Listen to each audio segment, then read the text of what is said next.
Bonafide Hustler here, and welcome to the show today. And this show is how to flip bikes for cash. I do want to make a new playlist in my YouTube channel. I think maybe 4 or 5 parts of this show would be a really good thing. Although some of those shows will be private in the green room. But anyway, let's talk about who I am. I'm the Bonafide Hustler, right? And I flip stuff I find from garage sales, estate sales, yard sales, flea markets, pawn shops, swap meets, and even big box stores. And I put it on eBay, Craigslist, Amazon, my antique booth, and consignment stores in town. So I'm also one of the admins of the Green Room, which is a university now, Green Room University, plus the Green Room Facebook page. But let's get into the show and what we're going to be discussing today. So we're looking at some pictures of bikes that I'd flipped back in the tail end of 2013. I've been flipping bikes for the past 11, almost 12 years now, okay? And when I say flip bikes, I'm talking, yeah, you find them at places like garage sales, flea markets, swap meets, pawn shops, and you put it on places like, we try to put it on Craigslist, most of the time, but we're going to be seeing some bikes that made it on eBay today and all that kind of stuff. So it's going to be really, really cool. And you can make a lot of money doing it. In fact, my hustling journey, or the journey of reselling for me, started with reselling bikes. It's a really, fun thing to do. As a byproduct of hustling bikes, I have bikes, a lot of them, and biking is a good thing, right? It's a good thing for your body. It's a good thing for your fitness, and it's really good for your cardio. But it's also very low impact. So as opposed to running or any of that kind of stuff, over the course of, as long as you put your seat at the right place and all that kind of stuff, it's pretty hard to destroy your knees, through bicycling. And you can cover a crazy amount of ground. You can see all kinds of stuff through just a bicycle. So anyway, it's a very good thing to get well versed on. I understand that some people out there might be kind of hesitant to flip a bicycle because they might not be knowing what they're looking at. They're like, oh, I don't know if I can, check that. I don't know if I can do the accurate, checkup and all that kind of stuff. So we're going to go through some pictures and I'm going to kind of walk you through that kind of stuff. Plus, I'm also going to let you guys know about a special offer that is right down below, because I do have a bike guide that is on Gumroad and there's a special discount for it. But anyway, we'll get to that later. Let's get into the show. I do want to shout out some people that are here, okay? So let's take a look who's in the comment feed. We got 20 viewers already. And we got Darren, who's waiting for a good show. It's going to be coming, man. We got Eddie Willis. What's up? Ashley McCormick, liked. That's right. So, definitely the Bonafide Brigade is showing up right now. People that support my channel, that love thrifting and hustling, they're all here, and they're all hitting the like button. So I really thank you guys for doing that, and gals. So Ox's Attic is in the house. Kyle is in the house. Miss Florida, Thrifting Therapy, WGI, Nicholas, yeah, Global Gibby. What's going on, people? And yeah, Thrifting Therapy. All right, so Thrifting Therapy says there's not much money here in Buffalo because winter is 8 months out of the year, so not many people are riding bikes in the snow. Okay, maybe not, but there's still eBay. Maybe someone could drive up from a town that's 3 hours away. I've had that happen many times. If you find the right bike, the perfect bike, it does belong on eBay, but you gotta know what to look for. So we'll take a look at that. Hi from Miami. This is from Lucky _. What's your opinion on Bianchi bikes? I think Bianchi bikes are terrific. They're mountain bikes, and their road bikes are just amazing bikes. They're really nice. You pay up for them because it's a name, but they're pretty cool. I've always wanted to have what's called a Super Grizzly, or even a Grizzly, which is a mountain bike from back in like the 02, 01 days. I really want to get one of those. It's just so hard to find it at a garage sale, and I don't really feel like buying it off eBay. So anyway, it's good to see everyone is in here, and we'll be talking about certain things. Okay, so all the stuff that we're going to be talking about is bike related on this show, and you're going to kind of see a, from all ends of the bike flipping spectrum, like how I can actually take something from, a garage sale or a pawn shop or whatever, and what I do with it to attain money in the long run. And you'll be surprised to see like some of the things that I do, or some of the bikes that I've hustled. Now we're going to be looking through about, I believe, 8 to 10 bicycles, right? And that just like a tiny scratch of the amount of bicycles that I've flipped current date. I'd be willing to bet, okay, that I have sold somewhere between, in profit, I think somewhere between $70,000 and $100,000 in profit from bicycles over the past 12 years. I mean, it is a lot of money to be making on these things. So I want you guys to pay attention because it's really, really cool stuff. Okay, so let's talk about, I want to go do a screen share real quick. And if you have any questions while we are on the topic of the particular bike, I do want you to put it into the feed, because if you're watching this midday, it's Thursday right now, it's midday, and if you're watching it, it might be live, right? And check it out. There's a feed on the right-hand side, but if you're just commenting below the video, then likely the video is not live anymore. I might see your comment down the road, but let's get into bikes. Let's show you guys the income stream that you can be realizing, and let's get comfortable with hustling bikes from the Bonafide Hustler. Okay, so let's get the actual screen share going, and let me know what you guys see, because this isn't a bike, but like I said, everything's bike related here. Okay, so what we have here is something from mid-2013. I have so many pictures of stuff to teach you guys. I mean, so many pictures to teach you guys with that at this point, I mean, I can search for some of the earlier ones where the 07s or, the 06s, but one of my cameras did get stolen. So I don't know if I can ever find that one. But I do have, tons of bike pictures like littered in my hard drive. So anyway, we're going through one of the hard drives right now.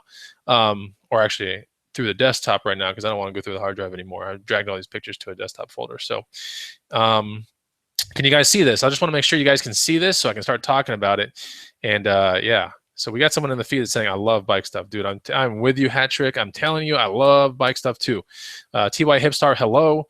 I just sold a bike like 2 hours ago, actually. Sold a really good bike last week. So, okay, let's take a look. 27 viewers. You guys ready to go? Can you guys see the picture? Okay, it looks like we can. All right, so look, this right here is a fluid trainer that I bought, I believe, from a garage sale for like 30 bucks. So anytime you kind of see this kind of stuff, first of all, don't mess with this brand, okay? Travel Track, not the greatest brand in the whole entire world, but there is a brand that you do want to mess with, or two of them actually, okay? One of them is definitely called Kurt Kinetic, okay? I wish I could have a picture for you, but Kurt Kinetic is a really nice one. That's typically, it's green, like lime green color. It's a really nice green.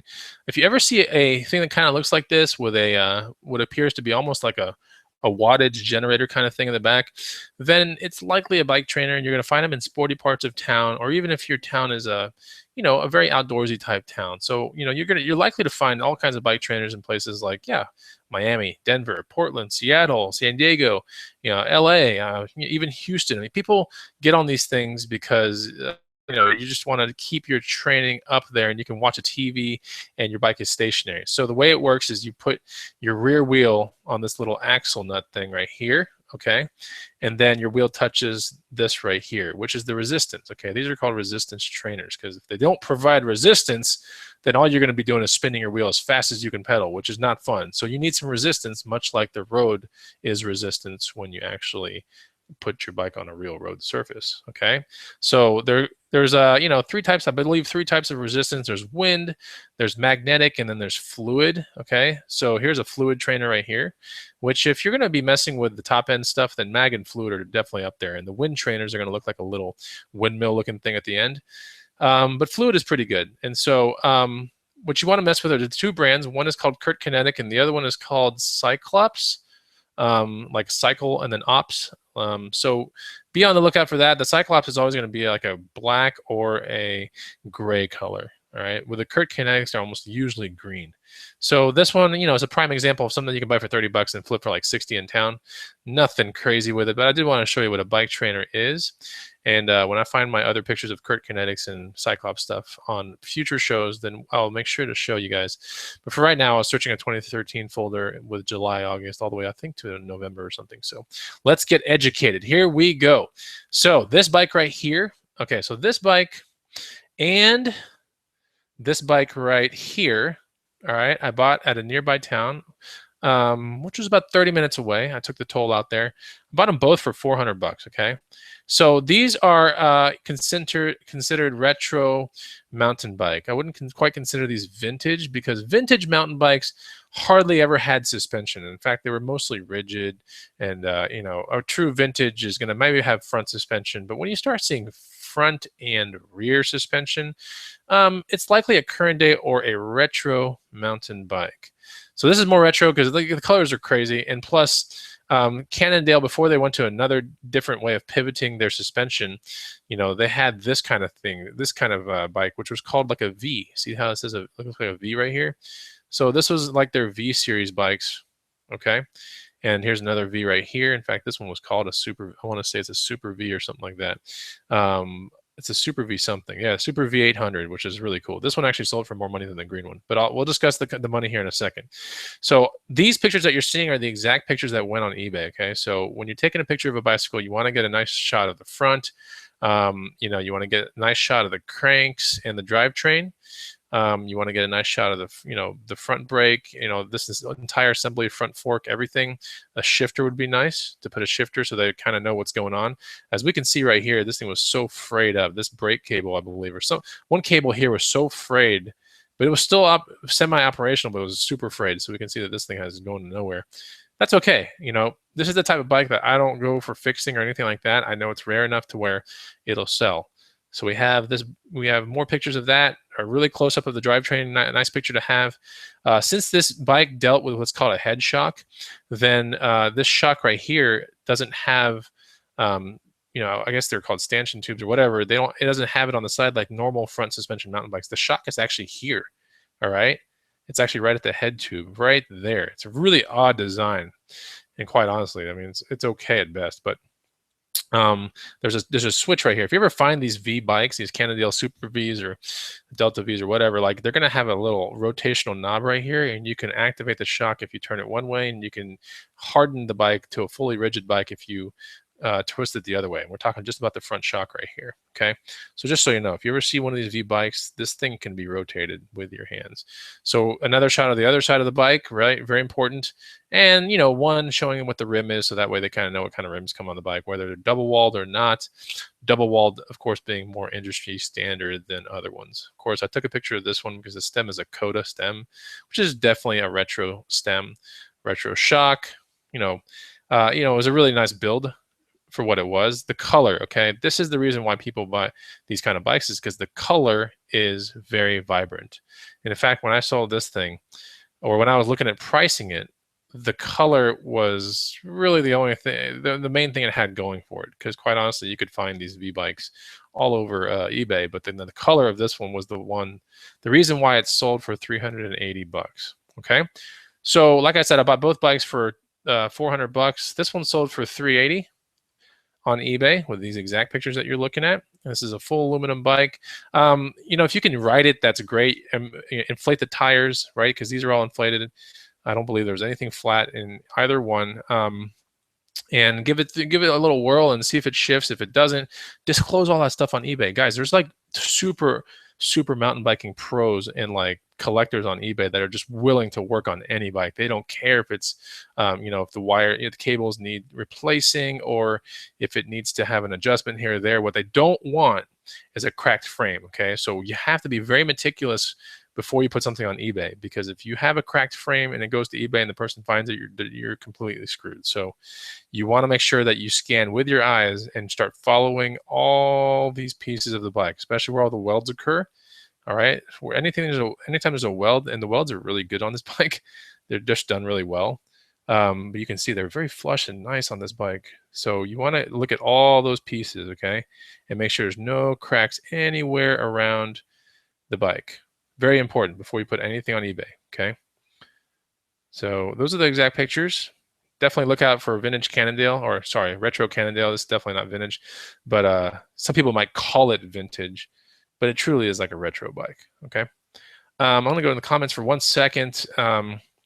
If there are problems with the brakes, do I fix them or I sell as is? I sell as is, but TY Hipstar is asking this question. If you ride around the bike and you determine that the brakes, need a little bit of adjusting, there's just talk out, on eBay, like what you feel. You can put dash marks, you go dash, I believe the brakes need to be adjusted. It doesn't exactly stop very quickly. You can put that. Someone's going to know exactly what that means. Very easy. If I was to buy a bike off eBay and I saw like, oh, the brakes need to be adjusted a little bit because it doesn't stop exactly super quick, I would know exactly what to do. So yeah, Darren Eckelman says this bike looks like Hulk Hogan's bike because of the colors. Oh, you mean the next one? Yeah. Okay, so let's take a look at the next pictures here. The other bike, this one right here sold for $490 on eBay, okay? And this was actually considered all mountain, almost downhill for back then. And what really sold this bike was the machining of this rear swing arm right here. This is a little bit more rare of a swing arm on the Super V. So the Super Vs came out, and some of them had swing arms like this previous one right here, real thick and weird. Like this one. See this swing arm right here? Extremely thick. Now take a look at that swing arm, and then look at this one. Now this one is a little much thinner, right? And it's hollowed out in certain places for weight reduction. So very cool. But yeah, so this one right here, just because it's a swing arm, it definitely appealed to a little bit better of an audience. Color coded the tires. I didn't do that. It just came like this. This one actually rode pretty decent, right? But it was a medium. I probably would have kept it if it was a large because it's like hella cool. But I pedaled it around, made sure to, it's twist grip, which I don't know why these people had twist grip shifters, because on these mountain bikes, you do not want twist grip shifters. Same thing, head shock, right? Except this is a Super V head shock or a Super head shock, which is a little bit fatter. And anyway, it's called Super Fatty. Really nice, same kind of head shock. You can see it got a little bit more. Actually, no, this one has, this is what it should look like when it's expanded, right? When it's ready to go. And I remember that this one didn't, this one's elastomer was kind of not so good. So you can see how this one's more compressed. So I described that as well. Of course, none of these bikes got returned. I mean, this is just, if you describe it accurately, you'll be just fine. This was running a full XTR setup, which if you look vintage mountain bikes or retro mountain bikes, XTR, even to this day, XTR is a very, very good level of Shimano componentry. And Shimano is a company that puts components on bicycles, whether it's cranks or drivetrain or brakes, any of that kind of stuff. Shimano and SRAM, SRAM, are the two big manufacturers you will see messing with components that you put on bikes. So basically, the bike manufacturers, right, they build the frame, right? They build the frame. And then after that, they get contracts with all kinds of different companies. Here's Fox Vanilla right here for this shock right there. This is likely a XTR rear derailleur, probably an XTR crank. And they get all these contracts, Celia, Italia, saddle, and then they put it on their bike. But Cannondale, what they make is only this real piece right here. They don't make these components. It's all these other companies that make these components. So just so you know, if you're looking at like, what's the name of this bike, and you look at the seat or you look at the crank or the derailleur, first of all, they're all going to say different things. So you have to look into the actual frame of the bike to find the brand. And then if you're lucky, you get to find the actual model number, which on this one was sitting right here. All right, so when you go to eBay and you check completeds and stuff like that, then you would just type this in and you realize, damn, this thing's a little bit more rare than I thought. So it sells for $489.99. Pretty cool. And I did have a really good shipping deal with a bike store in town. So these bikes, went out for, I wouldn't say dirt cheap, but definitely not, expensive at all. Okay, so a couple, Cat for breakfast, I think I just answered your question, which was, what do I do for shipping when it's on eBay? I use this bike store in town that I've done plenty of business with. We have TY Hipstar. How do I clean bikes? Simple way for beginner. If you really want to clean bikes, I mean, you got to ask. Okay, first of all, if you're going to clean a bike, you got to realize that how much is this going to repay you? Because if it's not going to pay you anything in the bikes, the value of cleaning the bike isn't going to incrementally help your profit, then I wouldn't do it. But if you clean the bike like I did with these, then of course it goes on eBay and people love it and collectors love it and they want it. So when you use this, I mean, you can do dish soap and water, which is fine for taking mud off and that kind of stuff. When you find scuffs and hard to find, hard kind of marks that you can't get out with dish soap and water, then you want to use water plus barkeeper's friend. It's very important. So water plus barkeeper's friend powder is probably my lead thing I mess with on these bikes. In fact, what I do for like a double whammy is I do degreaser and barkeeper's friend. So I put some powder barkeeper's friend on a rag, then I spray the degreaser right on top of it. I mush it all together, and then I go over the frame with it. Only if it's going to return me good money. Okay. Stephen Lee is saying, hello, how's everyone doing? And don't forget to give the man a thumbs up. Hey, man, thanks a lot. Really appreciate it. We got really good bona fide brigade posse going on right here. Robert Thompson, I picked up a FSR Specialized. I know what that is. In great condition, but cannot tell what year. Any way to find out? Yeah, you can send me the picture. Usually, okay, an FSR Specialized, because they made FSRs like in the early 2000s, I want to say, maybe even the tail end of the 90s. The FSR was just full suspension race, is kind of what it stood for. and they made one. Even there's even a stump jumper like bike that says FSR. It's just an FSR. It's the most entry level full suspension bike that they had for a couple of years. And then before that, I think it was in the late 90s, they called FSR like they're really good bikes, right? There was like a FSR rock hoppers, FSR stump jumpers.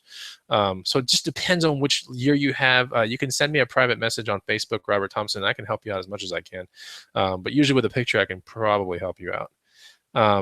But yeah, FSR, I mean, usually the FSR ones will say rock hopper or stump jumper on them too. But there was a couple years where the FSR didn't have those labels, and it was super, super entry level FSR, like dirt cheap componentry, crappy fork, crappy rear shock. I mean, anyway. Okay. So are we learning something here? Hold on, let me get out of the screen share because I feel like I'm not connecting with you guys. All right. So hopefully you guys are learning something real quick.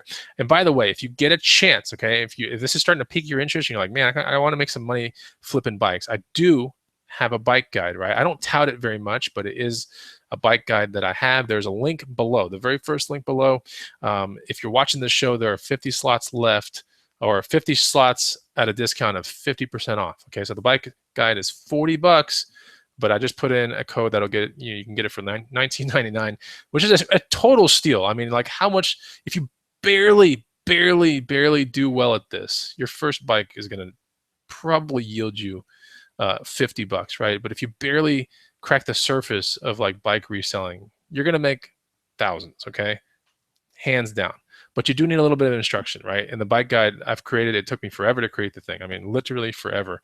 But it has so many different like how to clean a bike, how to, accurately check up a bike, because you don't want to just buy cracked bikes. I've bought some cracked bikes before. You want to make sure that you find that before it gets to a serious situation. So yeah, how to clean them, cracked bikes, basic maintenance. What are the different kinds of bikes that are out there? What are great brands to be hustling? How does components and all that kind of stuff fit into the mix? What channel should I put it on? I mean, really cool stuff. So check it out. It's down below. If you want a 50% off discount, that's great, but there's only 50 slots for that 50% discount. After that, it's exhausted, and there's nothing I can do about it. So anyway, yeah, getting educated is one of those things. I will try to do a live show every week on bikes. I will try, but I can't guarantee it because I know a couple of these shows need to go into my other room, which is the green room. Where actually today I was helping someone with a bike. That was a really, really amazing find. So, but yeah, in the green room, we have a green room university, which is not just bike oriented. It's like everything reselling oriented, everything. And I help a lot of people in there. I see bikes often on a weekly basis, and I help people price them out, the strategy behind it, what to do. So yeah, anyway, and shout out to Daniel Ordway, I think that's his name, who flipped 2 bikes on my recommendations, I think 2 weeks ago or something, made some killer money, way more than that guide, guys. So, all right, let's take it down to the next picture, and let's start learning some more. So, just showing you some retro mount. I'm real proud of these. Really cool. You don't find these very often at all. Okay, so this one, yeah, Super V800, pretty cool. All right, let's go to this one. Now, this is a totally completely different kind of bike here, right? So what we have here is a very, very small kid's bike. I mean, if it was any smaller, it wouldn't even have pedals. It would be called a push bike, right? So what's interesting about these, and I talked about this yesterday on a show I did, but there are 2 brands that you want to mess with when you're dealing with kids' bikes. Specialized is definitely one of them, and Trek is the other one. Kids' bikes are really easy to, I mean, you don't even really have to work on them. It's one drive, right? 1 gear, cog up front, 1 gear in the back, 1 speed, coaster brake, which means if they pedal backwards, the bike brakes, right? There's obviously no wires going to the handlebars. So we know that this bike is basically as simple as it gets. And it has air-filled tires, all right? So these are 12s, I believe, if I'm not mistaken, which is basically the smallest tire ever. I mean, it's super small.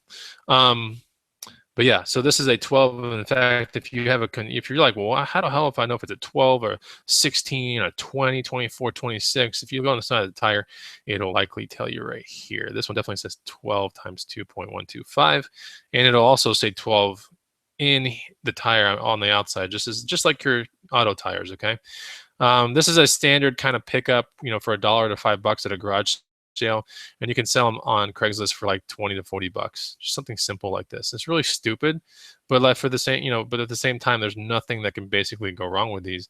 The only issue I ever have with them might find some rust on the chain, which in this case I did, but you can't really tell because I hit it with WD-40 really nicely, and it turned it into a pretty decent color. Every now and then you might find a flat tire, which of course my guide teaches you how to like repair a flat tire and all this kind of stuff. But you might find one, and yeah, you have to get a tube. Not a big deal. If you're a smart hustler, then you buy tubes as you find them at garage sales all the time. Doesn't matter. You just buy them, because when it comes down to needing a tube, it's either you pay $6 to $8 at a store for a tube, or if you're a smart hustler, you've paid 25 cents to $1 for each tube. Just depends on what kind of hustler you want to be. But yeah, Trek and Specialized for kids bikes, pretty decent. Okay, let's talk about the next bike. This is more of a standard mountain bike with front suspension. All right, this is made by a manufacturer called Jamis. Jamis is okay. It's not that great, but certainly light years better than a Walmart bike or a Target bike or something like that. But there are a lot of giveaways where I start looking at this bike and I go, this is so entry level. It's not even funny. Anytime you see the Shimano Mega Range gear, the granny gear that is so obvious right on the back right here. There's that. It has a basic shifter. It's in very good condition. Like if I looked at this on a picture on Craigslist, I could already know this bike's gonna be in terrific condition, and it was. And this right here is a find, I believe, if I'm not mistaken, I paid 40 in a Salvation Army for this bike. Maybe even less. Actually, it could be less. But then I sold it for 140 like a couple of days later. So it's a really nice condition Jamis. Look at how much shine is going on right here. I mean, this is in amazing condition. It's got a Serra rear. With anytime you see the jockey wheel really big down there, okay, this is very entry level. And the tires configuration on this bike is not quite mountain and not quite slick, but it's a hybrid type tire, but it's on a mountain bike. It's really odd. So it has a very aggressive sidewall, right? But then the front is very like almost smooth. And you can kind of maybe see it in this picture, but you can see how smooth it is. And it almost looks like someone just kept peeling out with their bike, right?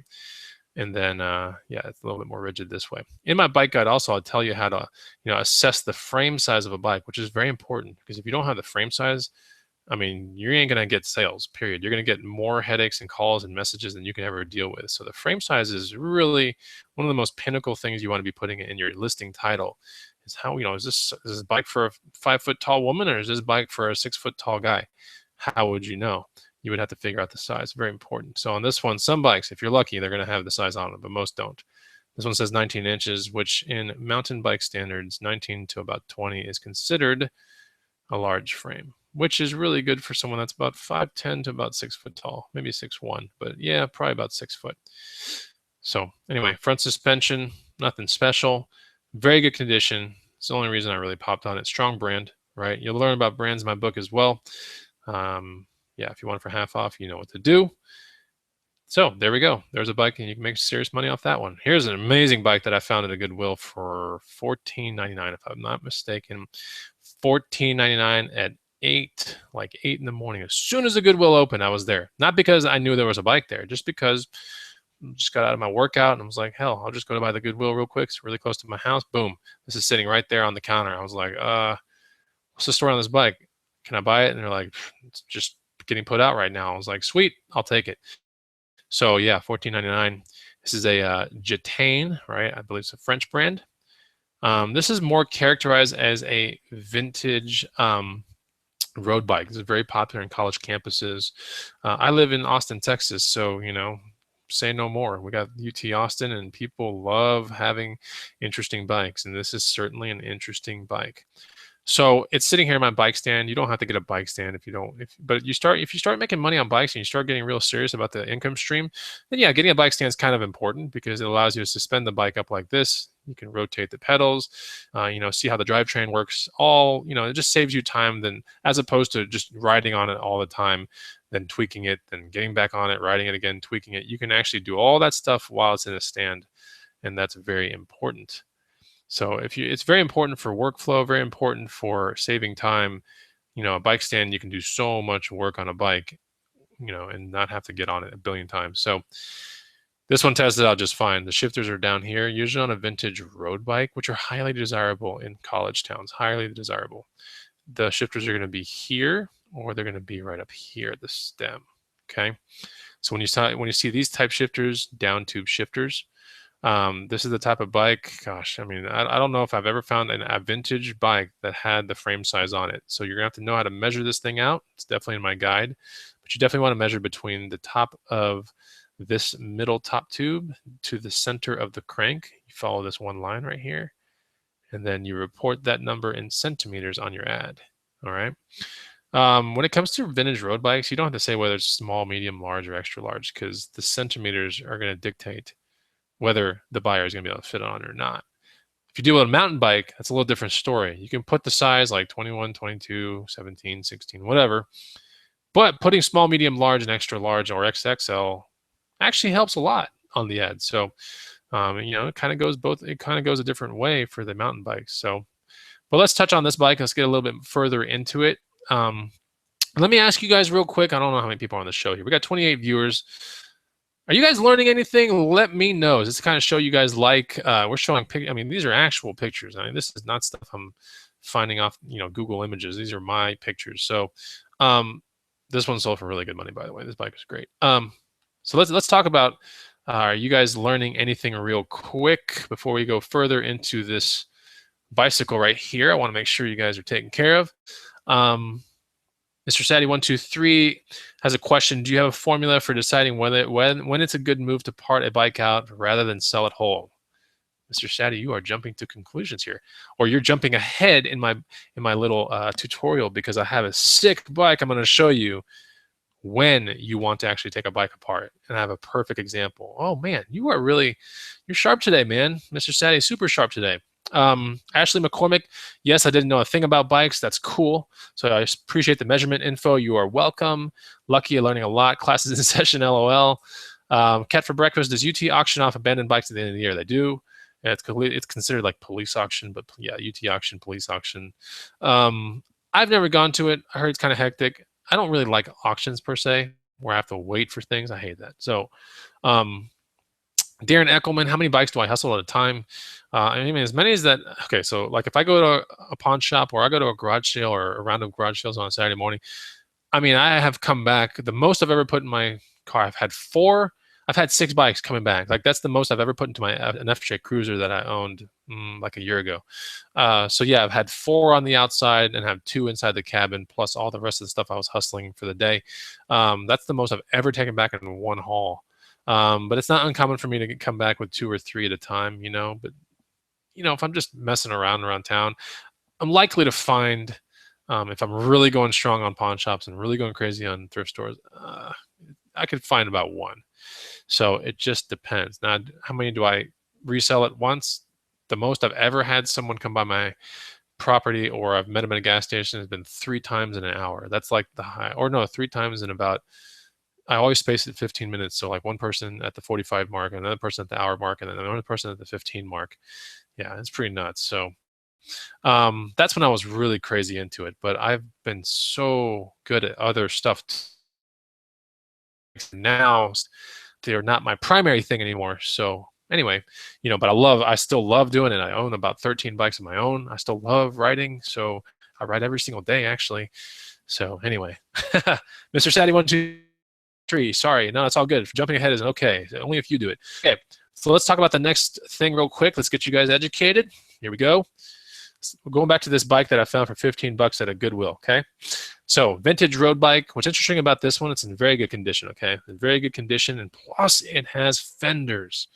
So it's a very big plus, okay? Because that's nice. I mean, having fenders means you can ride in rain and it's not going to splash all over your butt or your backpack, right? Very nice kind of thing. And on top of that, these aren't junky off-color fenders that don't match the bike. They're nice and like, silver looking. They're cool. Plus the tires are gum wall. So there's all kinds of stuff going for this bike that makes it look super retro or super vintage. It's not that looks super vintage. It is super vintage. And it just happens to have amazing quality stuff on it. I mean, the condition of these tires, they were like basically brand new. I don't know who donated this thing, but they're not very intelligent. So anyway, gum wall tire. I mean, you can even see the tread on. Oh man, I'm getting excited just looking at this thing. So, all right. As we can see that this is, it's a vintage road bike. It's not of the highest quality, but it's not the worst.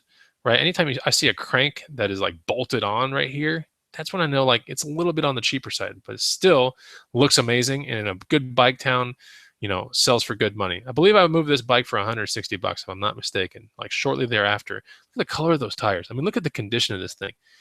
If this is in your town, guys, and you live in a town that has a university or two, or even has okay weather, just buy this thing, okay? Anytime you see anything like this and the tires are already inflated and it almost looks like it's just ready to go, buy it, buy it, buy it. Just buy it. Vintage road bikes are all the rage. I wouldn't even say right now. It seems like they've been all the rage for like the past 10, 20 years. I mean, just everyone wants them. If there are any kind of interesting logos or things on the bike, might be smart to actually take a picture of it and put it on the listing as well. Now, I sold this one on Craigslist, this was not an eBay sale, and this one, went for 160. But with Craigslist, you get 24 pictures, which is crazy. So you can just take a bazillion, right? And this thing just looks awesome. I mean, it's such a cool bike.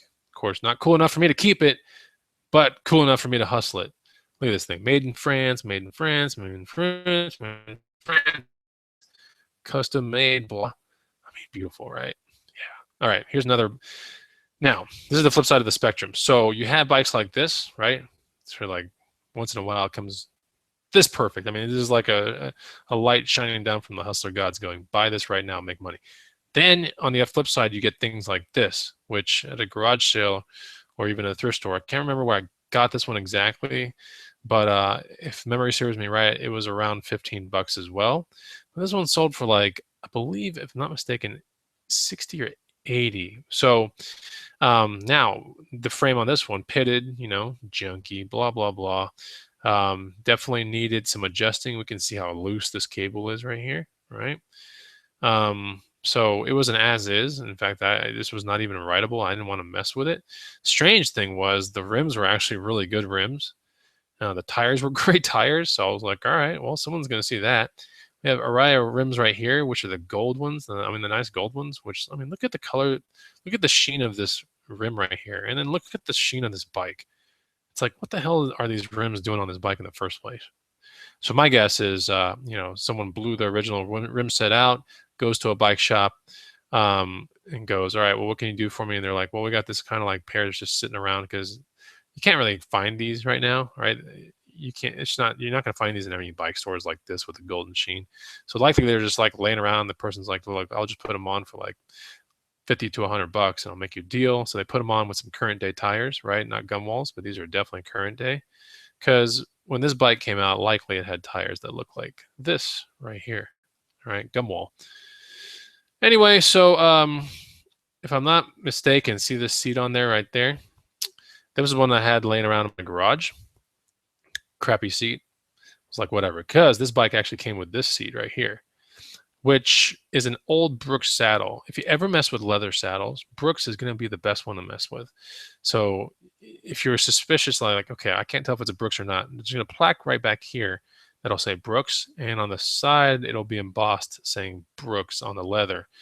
But you got to look really carefully because this is probably the worst condition Brooks saddle I ever hustled in my entire life. But you know what? Worst condition Brooks saddle I ever hustled in my entire life sold for 30 bucks on eBay. So, nice little saddle like that, throw in a manila envelope, with padded manila envelope, boom, gone.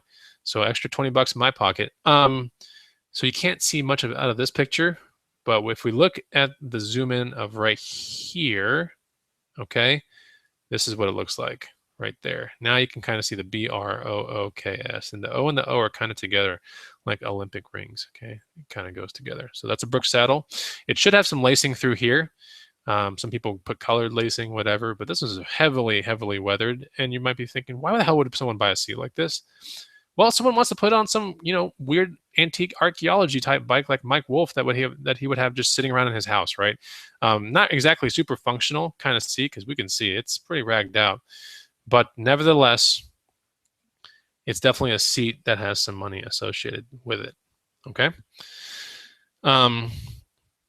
Let's talk about the next picture down the line.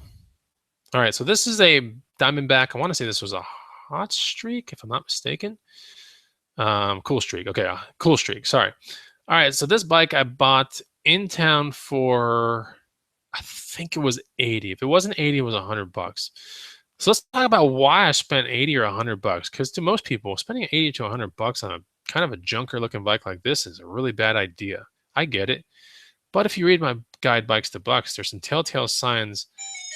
Ooh, there's my phone. Let me see what's going on. Hold on, guys. I have a Zelda ringtone. That's not good. Okay, excuse me. I don't ever answer calls. I don't know where the number comes from. So let's get back. Hold on. Let me turn my ringer down.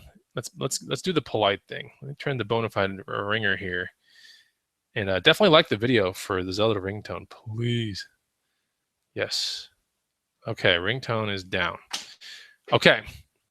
So back to the cool streak. So if you want, look at the Bikes to Bucks guide that I have. That's on Gumroad, and you can look at the link below. By the way, just look at it. I'm not telling you buy it or anything, but just look at the link, and it'll show you the cover of the guide and everything.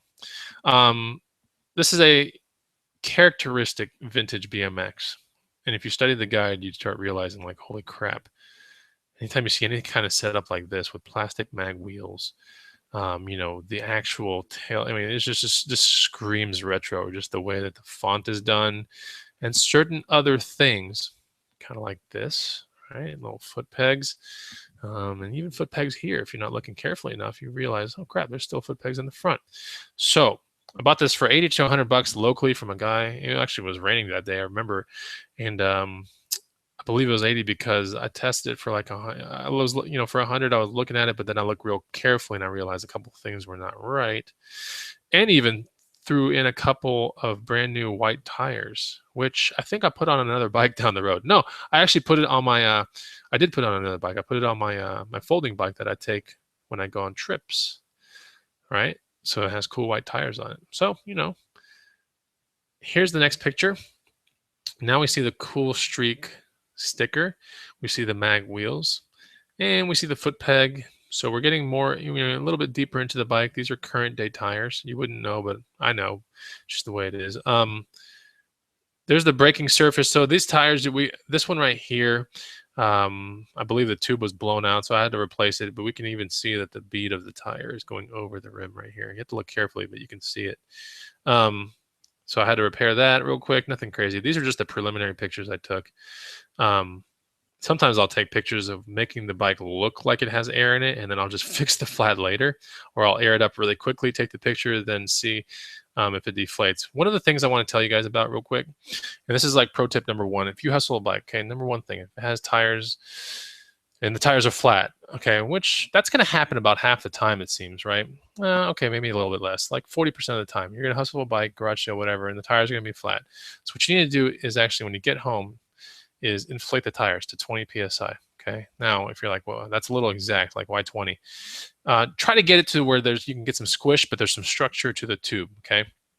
So the tire, and make sure that when you're inflating the tire, that the bead of the tire itself seats completely into the rim perfectly, because you wouldn't want to inflate a tire a whole lot if the bead doesn't sit correctly. All you're going to do is make the tube explode, and it's going to be really scary. So, make sure that when you're inflating a tire that you see that the bead seats into the rim properly. Inflate it to 20, which 20 would feel like, I'm trying to think, it would feel like kind of squishing a Twinkie, right? Actually, a little bit harder than that. Maybe like squishing a banana, okay? So if you're squishing a banana with your fingers, that's what 20 psi kind of feels like on a tire. So you want to get it to that, and then you want to leave the bike alone for like a couple hours. And then you want to revisit it and look at it, and then, okay, it'll tell you a story, right? Because if the thing's flat on one tire and not the other, then you know you got to put a tube in one of the tires. But if both still stay squishy banana kind of, then you know that nothing needs to be done. It just needs more air. So one of the first things I do when I bring a bike home from a garage sale, whatever, is I'm going to inflate all the tires real quick, and just let them sit, right? Then I go inside, party, whatever, do things that hustlers do. And then I come back later, maybe the next day, and I look at the story. What is the bike telling me? The bike's telling me, oh, needs a tube.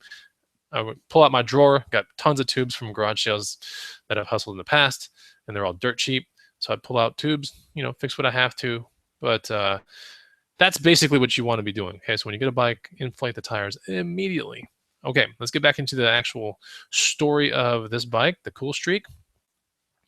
And yeah, this one has foot pegs, all this kind of stuff.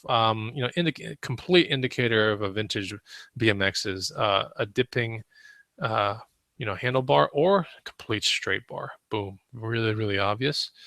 Really nice color scheme though. I mean, look at this. It's like white on little baby blue. It's beautiful. It's a really nice bike, but not nice enough for me to keep it. Okay. And then when you hustle, Skyway mag wheels, okay, which is what these are right here. I believe these are Skyways, or these might be tough or whatever, but these are they're just mag wheels, right? And so one of the most important things that you got to do is take a quick look closely into the rim, right where it meets the axle, okay, or the wheel. Look at the wheel where it meets the axle, and get like Inspector Gadget on this thing. Why? Because if it's a real vintage, and it's been ridden on and jumped on, wheelied on, whatever, it's likely to have some cracks in it. Okay, it's very normal. You see this all the time, actually, with the vintage BMX. So, see this? We got some cracks right there.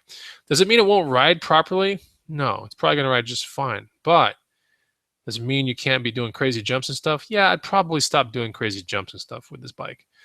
But it's still going to ride okay, because as you can see, it has a crack there, small hairline crack right here. This is another, but it wasn't going around the entire wheel. This is just the part that I found. So I thought it was very important to disclose that. And so these are the exact pictures that went on Craigslist, and the bike sold for $200, not too long after that. So yeah, vintage BMX always has a great market. So Global Gibby, cool ringtone. Oh, thanks, man.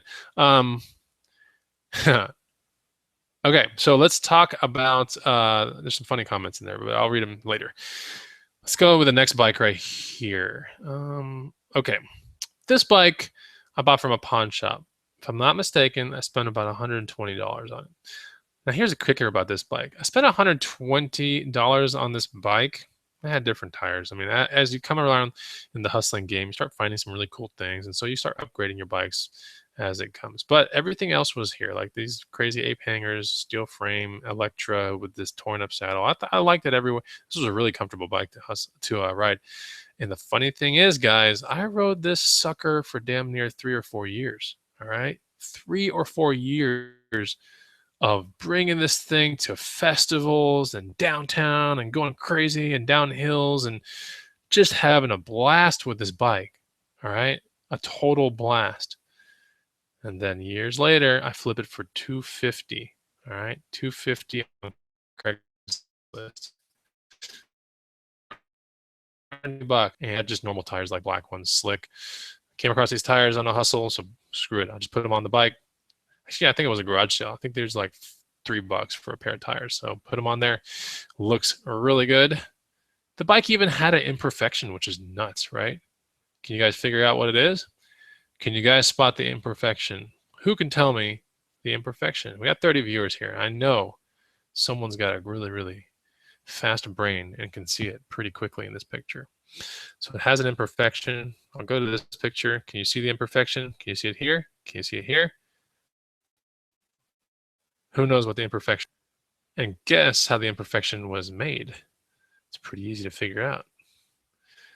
Let's see. Cat for Breakfast has figured out what the imperfection is. That's right. So in bicycle terms, you would never call this a dent, okay? You call them dings, like a surfboard.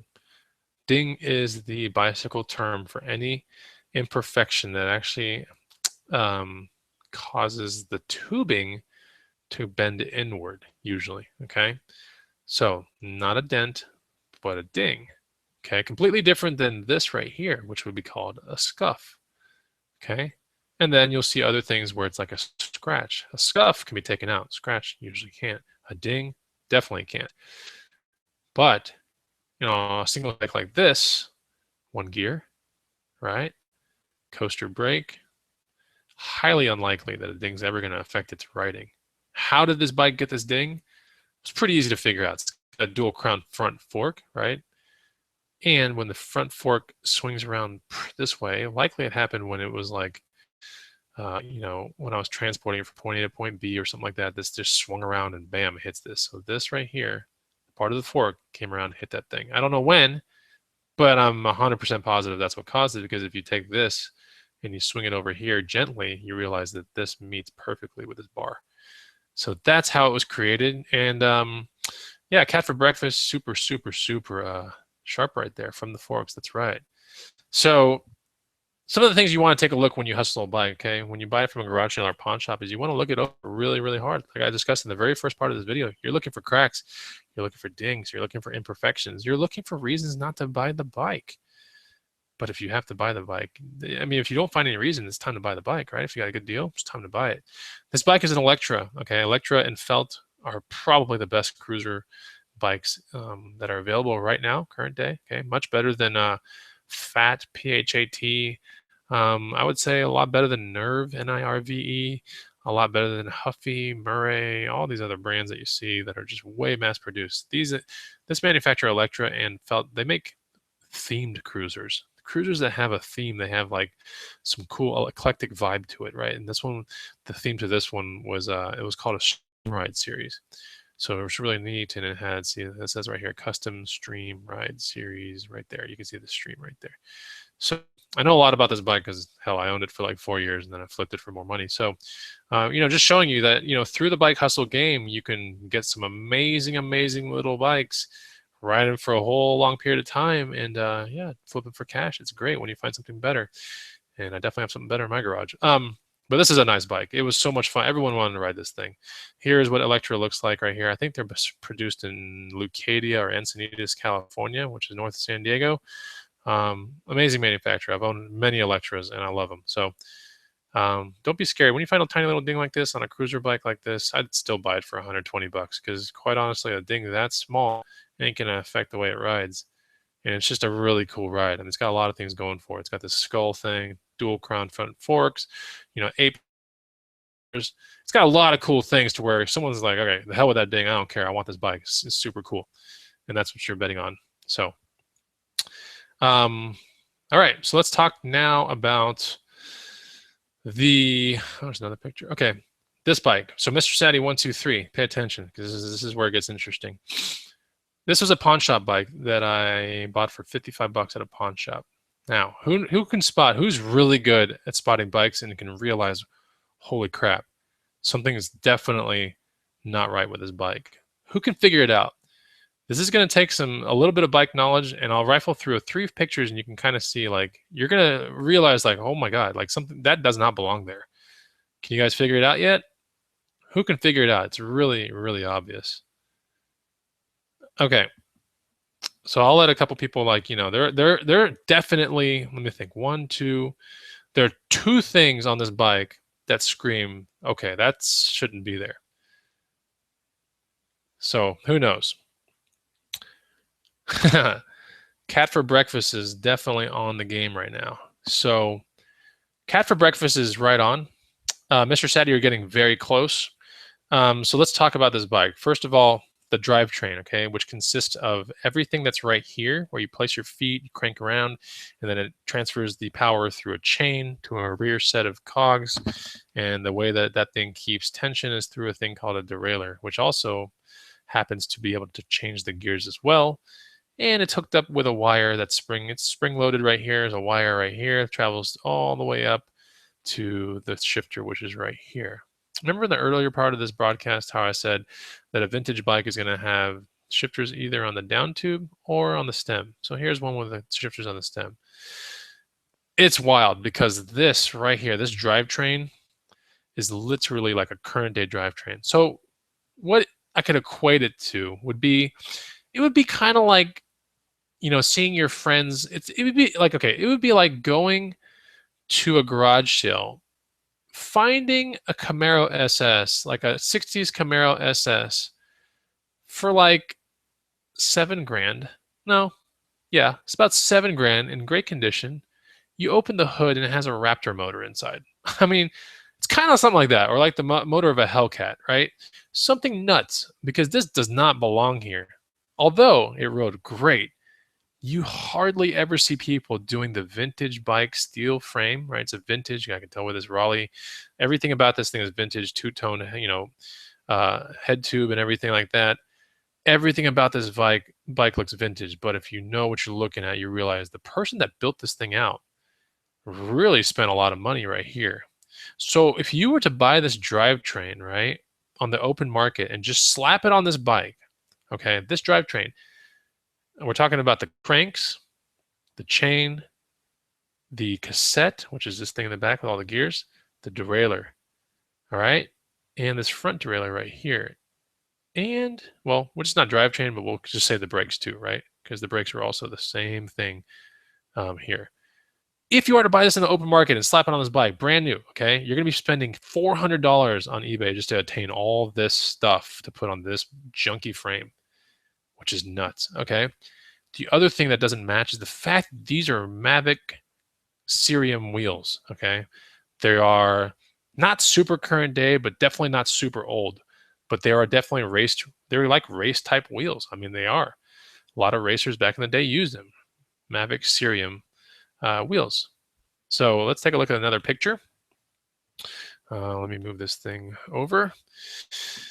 And it's really, I mean, it's just such a killer find. Like if you can take a look even closer, you realize that the spokes are bladed on this bike. Look at that, right? These aren't those normal, normal looking spokes that you see that just look like wires, right? These are bladed spokes. So these are called Cerium equipes. Okay, so I sold the rim set of this bike. So this is what I did because Mr. Sadie asked me earlier today on the comments, do I ever part out a bike? What do you think I did with this one? Who can guess whether I parted this bike out or if I sold it as is? What do you guys think? What do you guys think? Let's make this a little interactive show. I got 32 viewers right here. If you're learning something from this show, guys, all right? If you're learning from this show right now and you're like, oh my God, like this is great. Can't wait to see what he flipped it for. I wish I could do it. Stop wishing, okay? Stop wishing and start getting into the bike game and make some money. Anyway, there is a discount on my guide down below. It's 50% off. So go check it out. There's only 50 slots, 50 guides left, okay? Or not even left, but 50 guides I authorized for a 50% discount. That's it. So check it out. There's a whole lot more stuff in that bike guide. It's a $40 guide now brought to 20 bucks. I think you're really going to enjoy it, especially if you're enjoying this type of content. That guide's got a lot of that. So yeah, and on top of that, if you're in the green room University, don't buy the guide. It's actually sitting on the site for free. So we have that for free if you are a member of the Green Room University. If you want to find out more about that, greenroomuniversity.com. Mr. Sadie123 says parted out. So let's take a look at what exactly I did here on this bike. Very important. So if you find this at a garage sale, because quite honestly, I could have found this at a garage sale. The fact that I found it at a pawn shop was very alarming because usually you see things like this really well taken care of vintage bikes at garage sales. So now this part right here, the drivetrain, all right, I'm pointing to it right here. Let's get a closer look. This is an Ultegra drivetrain, which is nuts. Sold for 200 bucks, okay? This, along with those brakes, all right, $200 locally. Cash deal made at nighttime at a gas station on Breaker Lane and Mopac Highway 1. So that was done there. These rims, okay, these equipes, $80 locally. Pretty cool, right? Sold after a garage selling day with e-money close to my house, actually off a street called Turtle Rock. Those tires, I kept them. I kept the tires because I wanted them. That's okay, because I'm making plenty of money off this bike, right?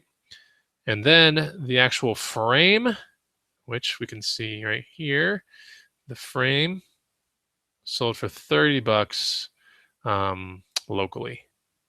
Pretty sweet. That's what I'm talking about. And the frame, all it had left was just like these bars on it, the frame. The seat, oh yeah, the seat sold for 20 or 30 on eBay, something like that. Yeah, 20 or 30 on eBay. So I someone called the cops. You know why? Because I just killed it, okay? So yeah, call the cops. I'm going to jail because I murdered this one. Very important kind of thing, because if you find this type of setup out there, it's kind of a little bit more rare, okay? But if you find bikes that have incredibly expensive hubs or rims, this is not incredibly expensive, but this middle part thing right here is, then it's time to think about maybe parting it out. And it's not as hard as you think either. I mean, if you have a basic bike kit, I mean, I like to think there's just 3 stages of bike kits that you can buy out there. The one that I bought is like a medium stage bike kit. It cost me like 90 bucks. You can get a basic bike tuning up kit for like, what, 40 or something. You can get a really amazing one for like 300 on eBay. But I spent like 80 bucks on mine. I think I got it on sale. It was like 130, and then I got it down to 80 or something like that. and it had every piece that I needed to take off a drivetrain. I mean, that's great, right? All the things I needed to take off brakes, easy, super easy to do. It's not hard. So yeah, pawn shop find, pretty crazy. Look at this thing. This is just nuts. Like, you never find bikes like, hardly ever find bikes with crazy stuff like this, right?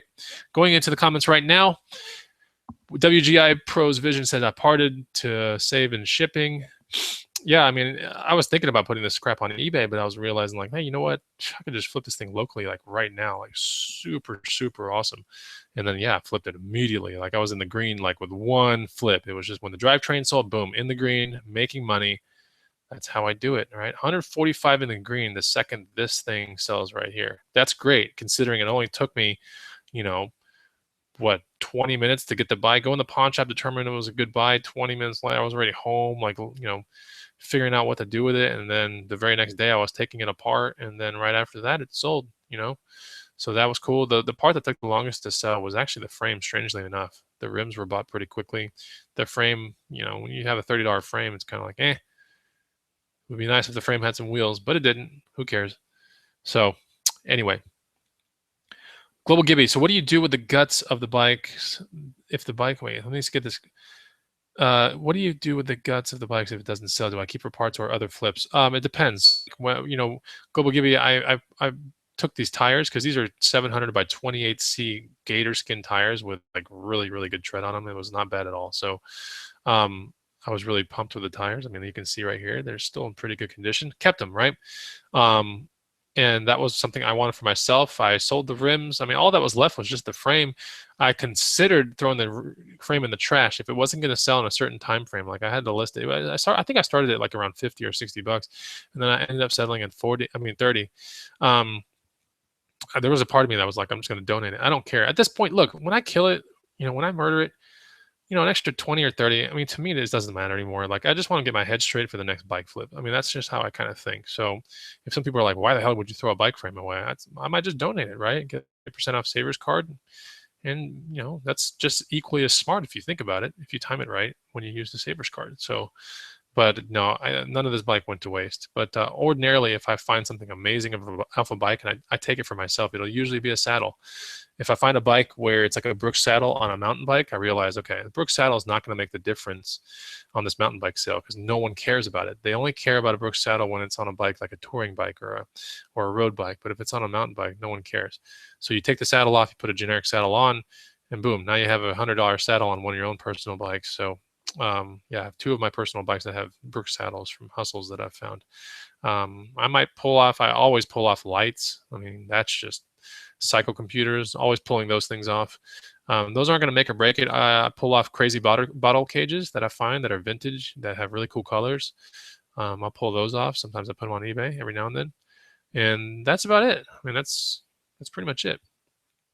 If something's not working out, I'm not afraid to trash it, just the way it is. Okay. So, and the funny thing is, the brakes actually were just normal Shimano. They weren't even like Ultegra. So, but who cares? The guy still paid 200 bucks for everything. Okay, so now we have a more current day Raleigh. So that's the vintage Raleigh. Here's a current day Raleigh right here. I picked this one up for 120 at a garage sale on a Friday. Like, really, like almost like a near hopeless garage sale. I think I might have bought an Xbox from it as well. Or no, I was going to, but then they priced the games like way too high. So I was like, no way. But I'll leave with this amazing bike. The tire was flat on this bike when I bought it. So I replaced the tube in it. I want to say it was the front tire.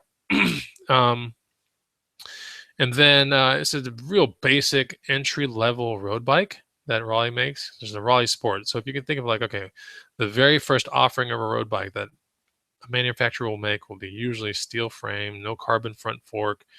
It'll have a triple crank, which means 3 gears in the front. Have a real basic shifting system, which this one had Shimano. It's just a most entry-level Shimano thing. Look at the seat on this thing. It's probably not a stock seat, but I mean, this is just for someone that absolutely wants to crack into the road bike game with the heaviest thing on the block. This is a heavy road bike. And it's very entry-level typically when there's an adjustable stem involved. Then you're like, okay, this is super entry. Nevertheless, I still picked it up. 120 bucks. It might have even been 100. Honestly, it could have even been 100, but I remember it was no more than 120. This one sold shortly thereafter for 240, if I'm not mistaken.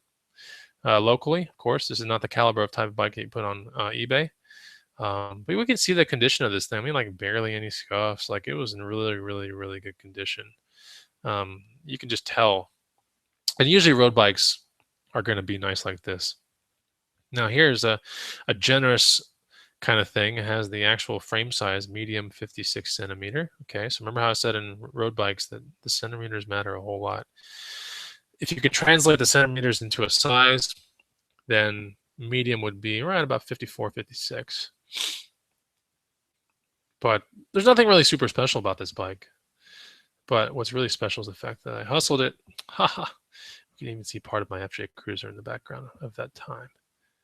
Okay, and this last bike that we're going to see here, let's make sure everyone's doing well. I got to show my face every now and then. It's good to see everyone. I want to make sure I answer some questions. If you have questions right now, let's take the next, boy, this show is actually kind of long. I just realized I'm an hour and 16 minutes into it, or hour and 6 minutes. So I'll end this thing in about 10 minutes. If you have a question, let's get it out of the way now, knock it out. AK Ali says, do I have any experience with fat tire bikes? Fat tire bikes have really, really come into the scene heavily in the past, it seems like 2 years, okay? Because now they're working on what's called a mid-fat, which is like, okay, got too fat, right? Okay, the jump was just too abrupt. So now there's this like middle, okay, which is called a mid-fat, which is usually tires that are like 3.0 to 4.0 in width, inches. True fat bikes are around the 5, I want to say. You know, that's true fat, like true fat. I've ridden them before at demo days, like with bicycle manufacturers. They go to a trail, unload their huge trucks, and you get to test out whatever you want to test out. I've ridden fat bikes. They're not fun. They're not as fun as you think. They are fun when the frame becomes carbon and the rest of the bike is really like lightened up, and then they're kind of fun. But like my kind of mountain biking is very like fast and very, I don't know how to explain it. It's just I have a different style of riding, right? And fat bikes they're just slower. They're fun, but they're just slow. So, do I have any experience with them? I've ridden them. I haven't never worked on them. I don't. It's right now the kind of caliber of fat bikes that you would want to hustle are going to be ones that are like way out of most people's price ranges, and the market just isn't just like this for a fat bike, right? It's a very particular type of rider that wants to buy that thing. And so if you're dealing with a super fatty, like I said, like there's a reason why they're making mid-fat bikes right now with the tires that aren't as fat, right? They're in the middle because true fat bikes are not exactly super wanted unless you're like in these super cold climates where there's snow, and then yeah, a true fat bike might make sense there. But even then, it's going to be a secondary ride to something else that you ride, because no one just has a fat bike as their primary bike. Like I haven't yet to see a person. Usually a fat bike is more of a novelty thing. Like, oh, that'd be cool. Let's all get fat bikes and let's all tear it up on the trail. But when it comes to an everyday kind of thing, it ain't the fat bike. So I don't work on them. I see them on Craigslist often, but they're still not at the point where people are like in liquidation mode on them. But the mid-fats, yeah, the mid-fat's very promising. I heard that's a pretty fun bike to mess with. I haven't ridden a mid-fat yet. I can't imagine that working on any of these kind of bikes is going to be any different than working on a normal conventional 26, 27.5 or a 29er. But yeah, they're out there because you see them on YouTube videos and fat bikes this, and now they're putting like e-fat bikes. They're cool looking, right? But when you get on them, especially if you're an avid mountain biker, they're kind of boring. So,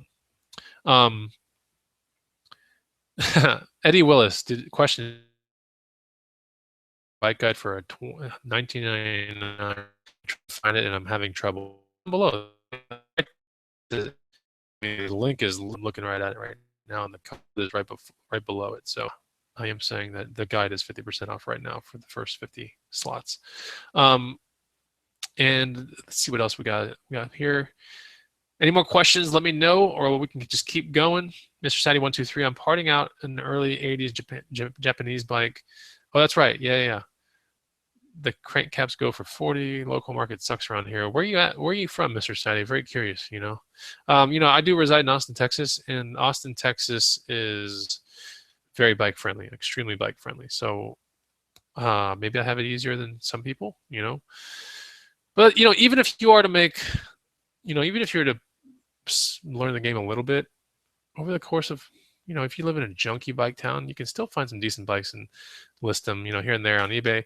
What I'm trying to say is get educated, right? Get educated, and don't be afraid to put money forward to get money back, because that's what it's all about. If you can find a clear and concise way of understanding bikes, which is what I built the guide for, then you'll have a lot bigger and better confidence when it comes down to garage sales or thrift stores. It's all about decoding what you see in front of you, because it can be really daunting, right? It's as daunting as electronics, right? For some people, electronics, like, no way, I ain't touching electronics. I don't know how to test them. Wires are everywhere. um, so but it's about getting your feet wet. I mean, I learned about electronics when I was a kid, and my parents taught me how to do this, wire amplifiers and stereos and all this kind of stuff. And then now, as an adult, self-sufficient, know exactly what I'm looking at. And when it comes to hustling, I'm pretty natural at it. Same thing with bikes. My parents introduced me to bikes very early in my childhood career. My childhood, and instead of messing with Nintendo so much, I was biking outside a whole lot, fixing my own bike, all that kind of stuff. So naturally, now when it comes to hustling, I knew bikes pretty well, like really quickly. But that's not the same for other people. I mean, some other people are like, well, I really want to be making the money that you make, bona fide, like half that much, it would be nice. And that's what it's about. It's about making money. It's about, last week I flipped a bike that I found off of Nextdoor, which is an app in my neighborhood, right? It's a neighborhood app only. Every now and then you find some weirdo that just wants to sell something for dirt cheap or just give it out for free. There was one thing I missed for free about 4 weeks ago. It was a kayak. A free kayak, dude. What? A free kayak. I missed it. But the bike, there was a road bike that stayed on there for a couple days. And I don't know, I caught onto it and I was like, whoa, will you take 80? It was $100. I was like, I got 80. Best thing about neighborhood apps is that the person's not going to be very far from you, so you can get the bike very quickly. So I brought it home, and this wasn't very long ago. This was like 2 weeks ago. And so I let 2 weeks pass by because I was like, how rude would it be to just buy a bike, throw it on Craigslist the very next day? I mean, I'd be like, so rude. So I'm not going to do that. I waited 2 weeks, and then I put it on Craigslist, and then it sold for $260. Was it? Yeah, it sold for $260. I bought it for $80. That was last week. So, bike flips are all over the place. They're fun. They're fun to do. But you got to get confident, okay? And you got to get confident. The only way you get confident is by getting your feet wet, getting the right instruction, and repeat, making a couple mistakes, but not a whole lot. So that's what it's all about. Kevin Flory, do I have a problem with my bikes getting buried in Craigslist listings? So many getting listed so frequently. Dude, in a bike town, Kevin Flory, yeah, you'll see that. It doesn't bother me whatsoever. What bothers me is if I don't list the bike right, if I don't do the adequate amount of stuff right, or the research was done wrong, or my keywords aren't right. So I don't want that's to me, getting buried in Craigslist is just going to happen. There's nothing you can do about it. Like, I only like to mess with things that are in my control. Like, I can't control the fact that if something gets buried in Craigslist, there's nothing I can do about it. What kind of takes me off about Craigslist, every now and then, when I was starting to have like 20 ads at a time or 40 ads at a time, I'd get flagged every now and then, and I didn't like that. But those days are kind of like over. I don't do that caliber of bike hustling anymore. But it's still one of those things I remember that when you start having like relist after relist, and everyone realizes, like, man, like, holy crap, this is the same person. Like, you can pretty much figure it out when someone launches like a brick of pictures onto Craigslist. That that's coming from like one person, and that they are not the original owner of that bike, right? They're just a bike flipper. There's nothing wrong with being a bike flipper, but some people don't like it. So yeah, if you can focus on things you can control, very important. No matter what you hustle out there, if you can't control something, don't mess with it, right? Same thing with haters. You can't control haters, who cares, right? Just go about your day, make more money, and keep thinking positive things. Okay, so cat for breakfast. I'm in the Woodlands, Texas, and the bike scene sucks, but you're super close to Houston and stuff. I think there's a Houston and Frankenbike. I think there is. Is there a Frankenbike swap in Austin that would be worth a trip to sell a carload full of parts and bikes? Yes, there are a lot. The Austin Frankenbike has people from San Antonio coming here, some people from Houston. There's no telling if it's going to be a really big one or a small one. It just kind of, the weather dictates that. But I almost always go to Frankenbikes if I get a chance. They're fun. They're so much fun. There's some free beer, free pizza, and plus you get to see really cool bikes and parts. So cat for breakfast. But when it comes to actual bikes, I would still try to move it in Houston. Or if you're going to come up to Frankenbike, I would amass amass as in like gather a bunch of, cheaper Houston type bikes I bought for cheap because the market's not super strong there because it's a concrete city. And then I would bring them to Austin, maybe ROI of like 30 to 50 to 100%. Okay, let's talk about the very last thing real quick. I have a little bit more to talk to you guys about, then I'm out of here, okay? And like I said, if you enjoy this program, please hook me up with a like. It would greatly help me out. Tell me what I'm doing right, what I'm doing wrong. Okay, so this bike actually found its way to Bikes to Bucks. Like this bike is actually in my bike guide. Um, not for like a show and tell or like, oh, this is what I made on it. It's not like that. It was the bike that I had. Actually, I happened to have it when I was in the portion of the guide that had to deal with bike maintenance. And so I showed all the bike maintenance on this guide right here. So give me 1 second real quick, because the funny thing is this one actually sold on eBay. And let me look up what it's sold for real quick. That way I can give you pretty awesome did sell on eBay. My first guess is sold for $4. Sure. Really quickly here.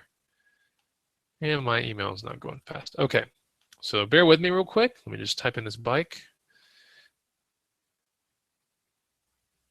And I know it's not that long ago. Pretty sure this one sold on eBay.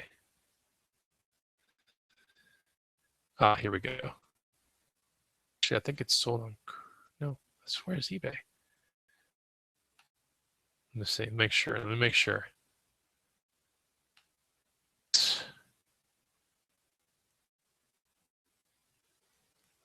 Actually, maybe it was Craigslist. Okay, no, I think that one was Craigslist. Okay, so this one I know would range for sure. I picked it off Craigslist. I hid it in my house for like a month. And then, yeah, this must have been the one that sold for 4. Okay, so this was I bought it off Craigslist for 80.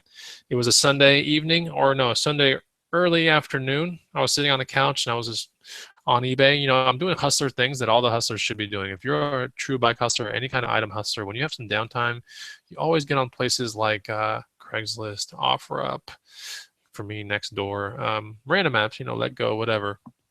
And you start scouting, right? It takes no time. It's relaxing, whatever. And it's a good way to get educated on random things, but it's a really amazing way to also find some crazy deals. So I spent $80 for this bike. I had to drive all the way to South Austin, but we have a Prius, so it's all good. Not a huge dent in, no carbon footprint, and I didn't burn much gas. Now, you're looking at this road bike and you're like, that's pretty cool color, and nice little deep blue. Kind of looks bent right here. But it's not. That's just the way the chainstay is on this bike, right? It kind of sucks in right there. When I first got, I was like, oh my God, I drove out for a bent bike, but it's not. So interesting things. It has Dura Ace rear shifter, which is kind of the pinnacle of vintage shifters back in the day. It had that on there. But this is still a retro bike, so I don't even know why that shifter. This is a retro shifter, sorry. So yeah, it's a Cannondale, nice little bike. Had some cool cranks on it. That's not what it's called. That was just a sticker. I forgot what it was called. Maybe like an R300 or something like that. But yeah, $400 bike, all aluminum, nice deep blue color, and just a nice little find off of Craigslist. I think it measured out at 56, if I'm not mistaken. So Craigslist to Craigslist flip right here. Pretty nice. There's still a piece of me that thinks it's sold on eBay, but I can't find the email right now. So for all intents and purposes, $400. Yeah, I do remember $400. The first thing that came to my head, so I know it's pretty much in that range. But that's crazy profit if you think about it, right? Very, very good money that any one of us can make. But you gotta know how to spot it, and you gotta be fast on a Craigslist listing when you see something good. So there we go. Really good condition. It has some paint chips, as you can see, but there were no dings, none of that stuff. Down tube shifters. It actually rode really nice. I remember this bike riding super nice. Okay. So now going back to Mr. Sadie and that bike and everything. So this is what I put on Craigslist to sell the stuff off that one Raleigh. And, it's a nice group set Ultegra with Shimano brakes. This is exactly how I put it. $200 it sold for. And that came off that one Raleigh we were talking about so long for. Ultegra everything, right? Really neat. Now, if you're wondering like, okay, well, how the hell does he know which Ultegra it is? And how can I look up this? Because they all have these codes inside of them, like right here on the crank.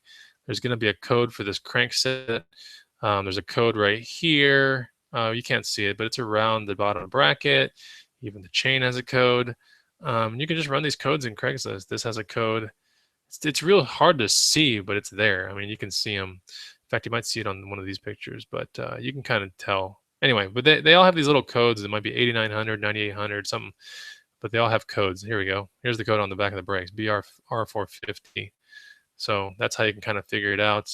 The chain even had a code. Oh, it doesn't have a code, but it just says Ultegra. You can kind of see it right there.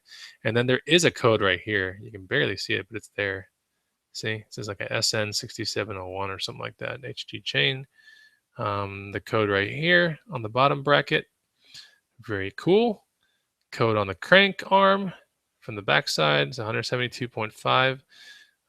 Very important measurement on a crank arm you want to put on there, but we can see the codes. You're going to be learning stuff all day through me, guys. Here's the wheel set, the exact pictures that made it on Craigslist. Pretty cool.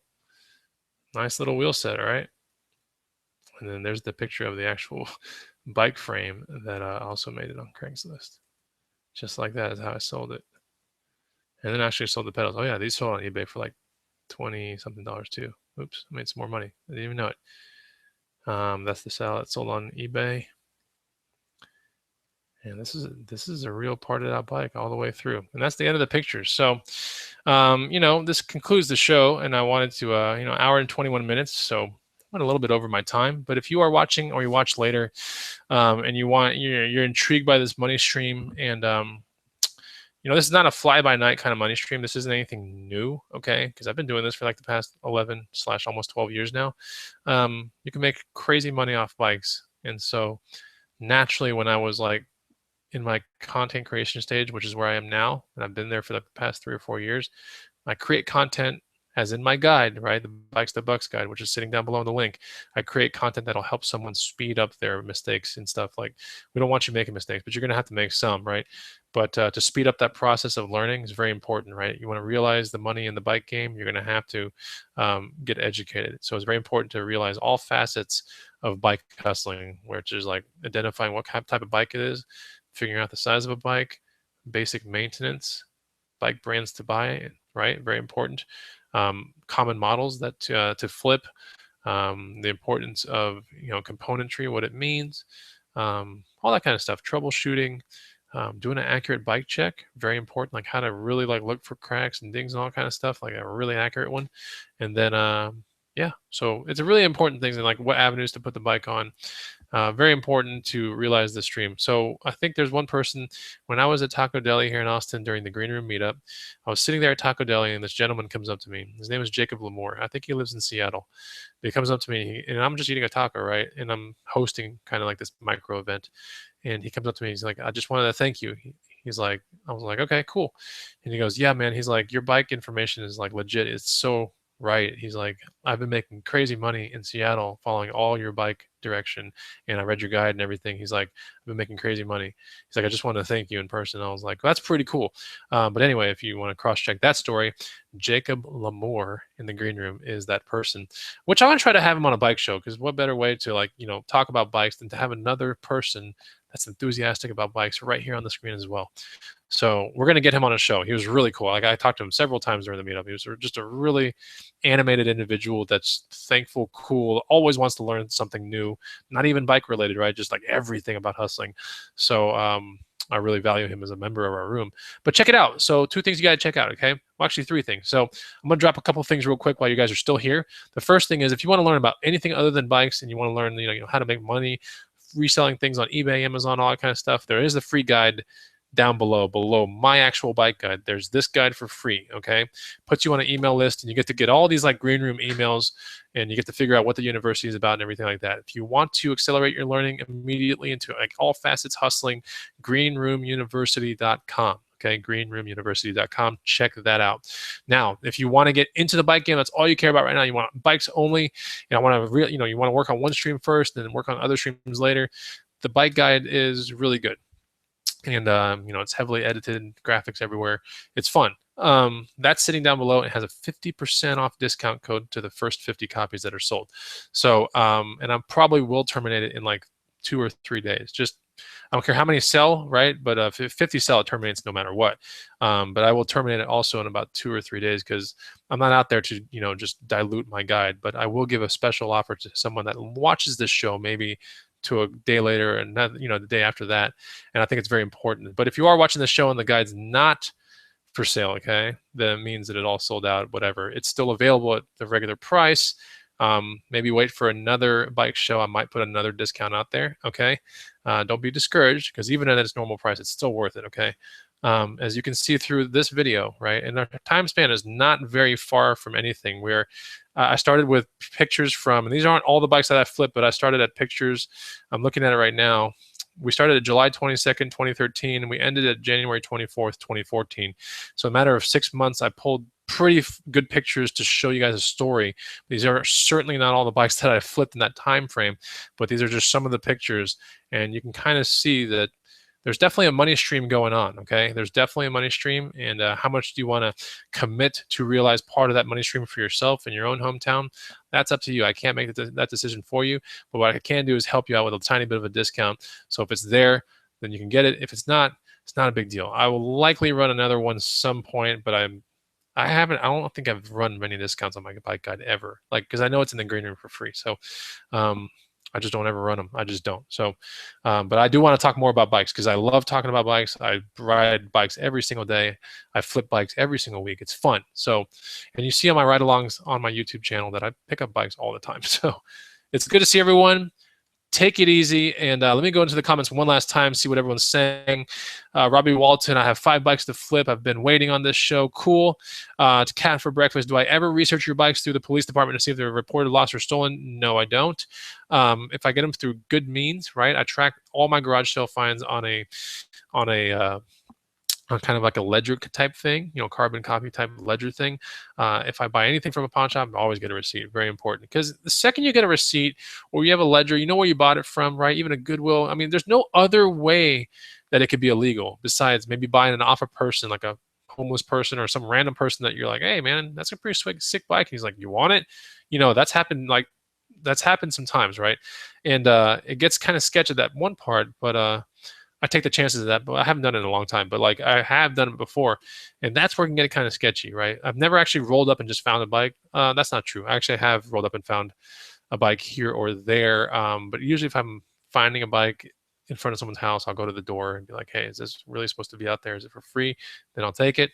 But otherwise, make sure you cover your CYA, right? Cover your ass. Get receipts, get whatever, and then if a cop comes by, which it actually has happened to me once, then you'll have the receipt and you'll be fine. You're completely absolved of the whole thing. So that's there. Mr. Saddy123 says, thanks for sharing some knowledge. You're very welcome. Chris is very well-rounded on bikes. I've watched him for years, and I recommend him all the time. Thanks, Mr. Saddy. I really, really appreciate that. Jaime Garcia Rodriguez, what's the longest I've ever had an item in inventory for? When it comes to a bike, I ain't gonna lie. I've had a bike in the back of my, I guess here's the thing about bikes. When you start doing, at my peak, I was doing 20 to 40. There would be 20. The highest amount of bikes I've ever had in my backyard was 28 bikes or something like that. Something really crazy. And you might be thinking well, that doesn't sound like crazy. Dude, put 28 bikes together and tell me what it looks like. It looks nuts. It doesn't look, it's very odd. In the side of a house, it's very hard to get to them and stuff. So I flipped the good ones first. And of course, I'm just so happy with all the money that sometimes the straggler ones at the end, I'm just I don't want to mess with any of those, right? And so some of those have stayed almost about a year, right? And when I do with those is I pile them all up at the very end of the year. And I let them go to somebody, whoever wants them, for a pretty decent amount, for not a decent amount of money, but definitely more than what I paid for, but just enough to absolve me from working on those bikes, right? Because I've murdered all the other ones, right? Someone called the cops because I just killed it. So anyway, yeah, I've done, look, anytime you flip anything in the game, it doesn't matter if it's bikes or electronics or whatever, there's always going to be something that has been there for years or whatever in your inventory. It's just the way it works, okay? And that's it. Okay, so that's pretty much the show. I really thank you guys for checking it out. Look down below if you want the discount to that bike guide. And I'll talk to you guys on the next How to Flip Bikes for Cash video. I will run it next week on my YouTube channel, so check it out for that. If there might be a bike discount, I don't know, on my guide, but we'll check it out then. Take it easy, guys. Bye.